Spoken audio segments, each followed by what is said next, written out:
Hi. I don't know what sort of week you've had, but I'm so tired this week. So I'm sorry if I've not been on here as much as normal. My intention this week had been to do a weekly vlog, vlog, but it didn't work because I was called into work. So when I'm working, I've got nothing to vlog about because my life is pretty mundane. I'm at work, I go to work, I come home, and that's it. So what have I been reading? I was given another Netgalley book. Because it's a digital copy, there's no cover, but I don't know if you can see that. That is one of the illustrations in it.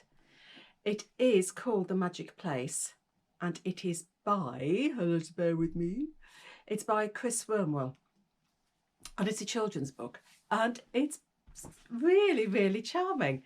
It's all about Clementine, and we're taken into a sort of Victorian landscape. And Clementine lives with her aunt Vermilia and her uncle Rufus. And these are beautifully drawn villains, absolutely beautifully drawn. The illustrations are terrific. You've got pictures that really encapsulate the evilness of these villains. And the author cleverly shows us what they get up to as well. Not only in words, but in pictures. He's describing visually and through language how these two villains operate. And it's a terrific read. Clementine, poor old Clementine, she's living with these. I say she's living with them. She's actually got a room in a cellar with a bed and nothing else. There is a cat, Gilbert, a white cat, who pops in every now and again. How he gets in, it's not really clear, but he gets in. And he's a cat who seems to know quite a lot.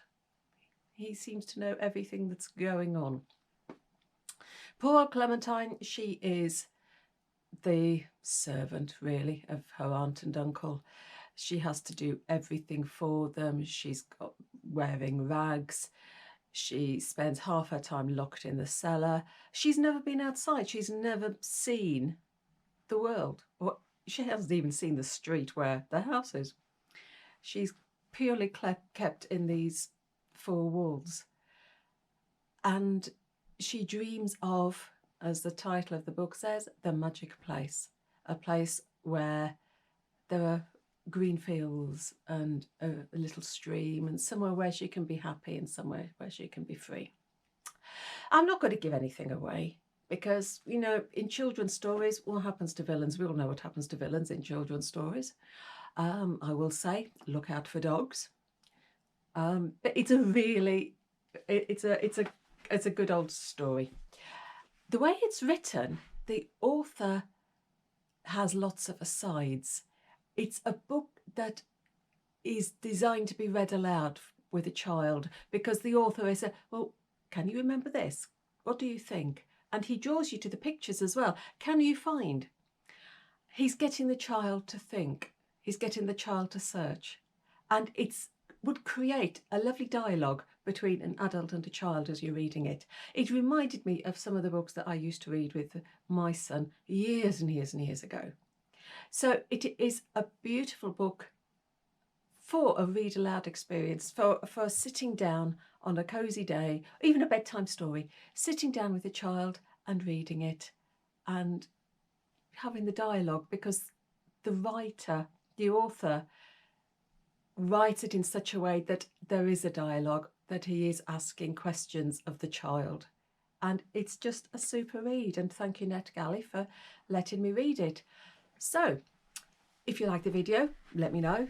Well, you don't have to let me know, you just tick it and subscribe, click the notifications, and I'll see you next time. So happy reading.